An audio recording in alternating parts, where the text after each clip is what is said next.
The individual pension plan is a retirement pension that is set up for one individual, either an employee in an existing defined benefit pension or an incorporated professional, including business owners. The IPP transfers the capital, creditor protected, from your existing defined benefit plan into your IPP. You quit work, set up a professional corporation, and continue to work on contract. You make the investment choices. You draw from your IPP pension when you retire, and, importantly, the remaining assets go to your spouse and heirs when you die.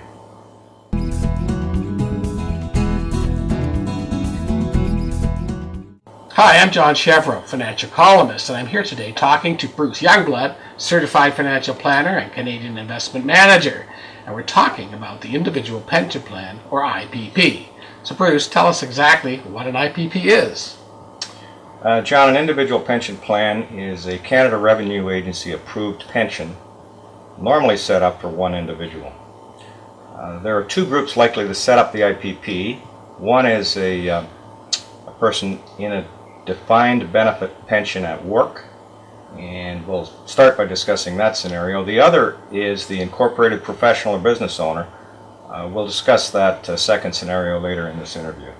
Okay, so let's drill down. Tell us more about the IPP, and perhaps you could give us an example. Okay, just as an employee with a pension plan at his or her place of work can look forward to an income for life from the company pension plan, the IPP pays you an income for life. Either you transfer the capital from your company pension, or as a business owner you set that up in your own company. The main benefit is that you move the capital into your own IPP. The money is now part of your asset base. It provides you with a pension plan and stays in your estate when you die.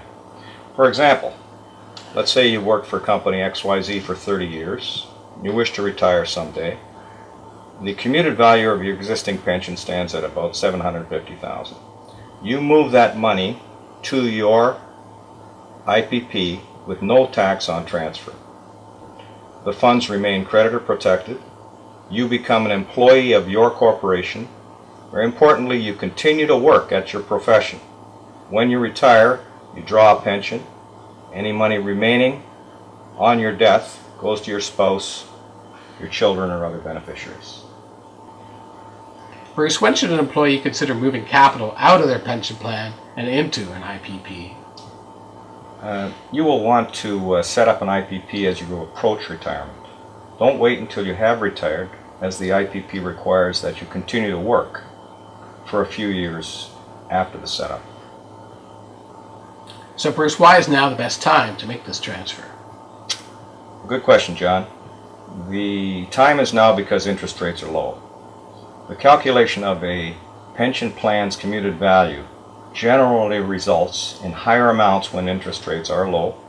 Pension plans must pay out more capital to fund the projected income. Note that if the situation is appropriate, the transfer of funds to the IPP will not be taxable.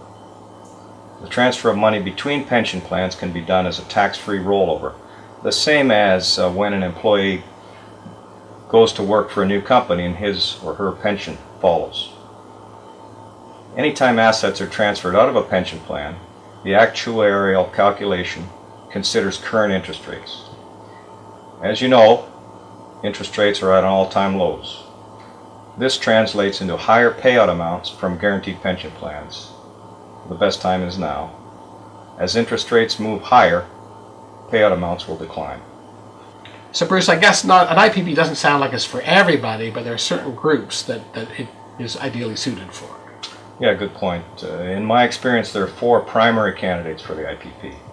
First, those who simply wish to move the assets of a pension plan into a defined benefit plan more under their own control.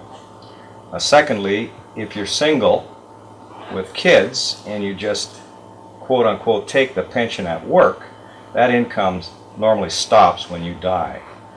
Instead, move the capital to the IPP so that the capital becomes part of the family asset. Thirdly, if your health is not good or your family health history is weak, you should consider moving the capital to the IPP. That way when you die, the money stays quote unquote in the family and goes to your spouse or kids or other beneficiaries of your choice. And lastly, if you're approaching retirement and still have high debt, it may be possible to unlock some of the capital to pay down debt. So it's really an estate planning tool. Yes, exactly. So what conditions apply to moving your money out of your pension plan and into an IPP?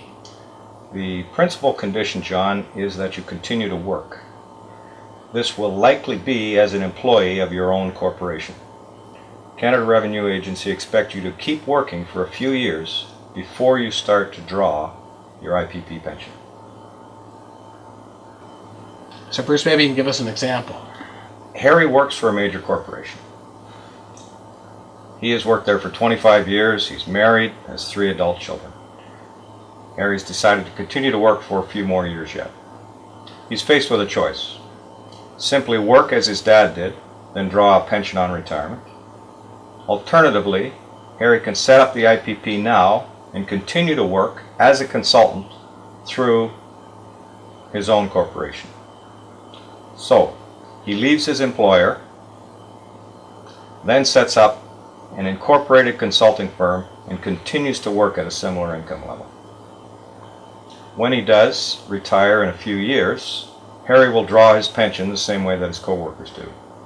On his eventual death, his wife continues to draw money from the IPP. After her death, the residual forms a major part of their estate for the kids. Bruce, you mentioned that there is a second group of people who can really benefit from IPPs, incorporated professionals and family-owned businesses. Okay, one of the advantages of IPPs within a family-owned business is the ability to transfer the pension assets to the next generation at the death of the parents, tax-free. All contributions to the IP are fully tax deductible to the corporation. The IPP allows the owner to separate retirement assets from assets of the corporation. There are potentially higher contribution limits than for RRSPs. Funds in the IPP are creditor protected. Upon setup, you may be able to go back and claim past service. You gain the ability at retirement to enhance your pension, which essentially draws more money from the corporation on a tax-free basis. Make additional contributions on a voluntary basis, thereby taking advantage of consolidating other registered assets for more efficient investing. The key remains to transfer assets from the corp to the IPP. The IPP could also work for a key employee. Unlike the RRSP, your corporation can transfer funds to top up your pension plan in the event of a market downturn. The solution should be considered by doctors and dentists and other incorporated professionals. The IPP can offer you further creditor protection as these assets are moved out of the operating corporation. So Bruce, if I understand it correctly, the IPP is a lot more flexible than your traditional corporate defined benefit pension plan, even though the flexibility was perhaps diminished a little bit by the recent federal budget. Correct. Let me answer that this way. Once you finish working, you have the option of moving your IPP into a lira. This may not be a completely tax-free transfer, as the Income Tax Act limits the amount that can be transferred tax-free. A portion may be taxable. However, you will also end up with a high percentage of non-locked-in money, hence the flexibility. For example, if you have 1.4 million in your IPP, which is not unusual, you move all that to a lira. Roughly $1 million is sheltered by your lira. The balance of the money comes out as taxable income in the calendar year. Now, each situation is different. This is just an estimate. Of the $1 million in the lira, 50% can be unlocked and moved into a regular RSP on a non-taxable transfer.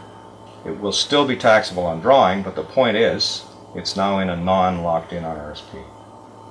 Then the locked-in money, per the budget, you must start paying out as a pension. So Bruce, if I were to summarize all this for the average person, an IPP is basically a super RRSP for business owners. Yeah, that's a great summary. The IPP is a pension plan normally set up for one individual. The key reason to set this up is the transfer of company pension assets to your personal IPP. The assets remain creditor-proof. When you die, the assets are part of your estate. The time is now when interest rates are low, so payouts are high.